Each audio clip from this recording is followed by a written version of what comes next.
Bonjour et bienvenue sur apcpédagogie.com.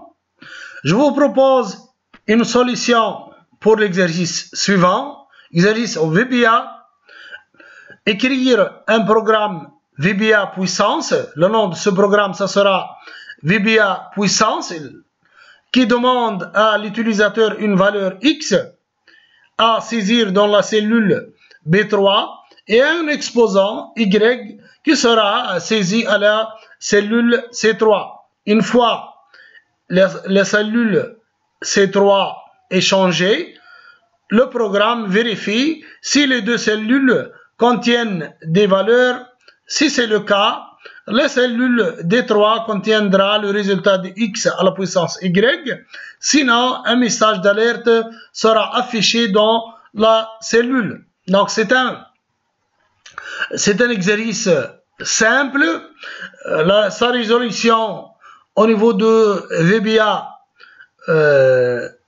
nous demande de déclarer une fonction, normalement une fonction, et on va appeler cette fonction dans le déclenchement ou dans une procédure qui nous permet de déclencher ou d'appeler cette fonction au changement de la valeur ou de la cellule C3. Pour le faire, donc je vais ouvrir Microsoft Excel au moyen de deux touches Alt et F11. Je vais ouvrir Microsoft Visual Basic pour application. Autrement, je vais travailler sur un fichier dans l'extension XLSM pour que je puisse bien sûr sauvegarder mes macros. Je vais commencer par la déclaration d'une fonction que j'ai nommée puissance, qui admet deux arguments, le X et le Y, et va retourner un type double. Et je vais tester si Y est supérieur à 0. Dans ce cas, puissance va appeler la puissance. Autrement, je vais utiliser une fonction récursive. Et ici, Y-1, le tout, bien sûr, fois X.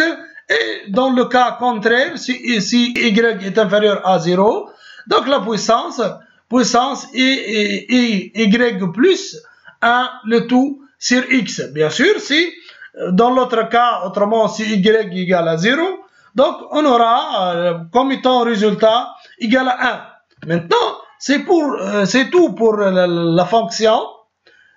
Maintenant, comment appeler cette fonction? Bien sûr, l'exercice nous a dit au changement de la cellule C3, on va appeler notre fonction. Donc, if not application intersect target et ici la cellule range C3 is nothing, then is different de nothing, then la cellule maintenant D3 ActiveSheet.range D3.value, la valeur que sera affichée dans la cellule D3, ça sera quoi? Ça sera l'appel de la fonction.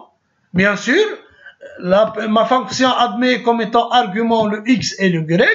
Donc ici, je vais fournir à cette fonction le X et le Y.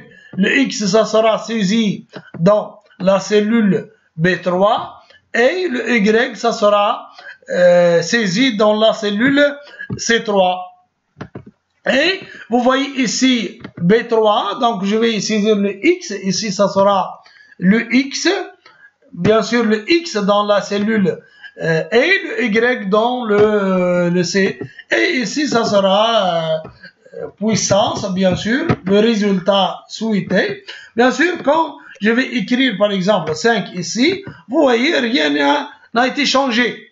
Maintenant, si je vais écrire par exemple 2, voilà, j'aurai comme résultat 25. Si je vais changer la cellule C3, donc le résultat va changer. Vous voyez ici que j'ai utilisé le Y supérieur à 0. Maintenant, je vais l'utiliser comme étant inférieur à 0. Moins 2, par exemple.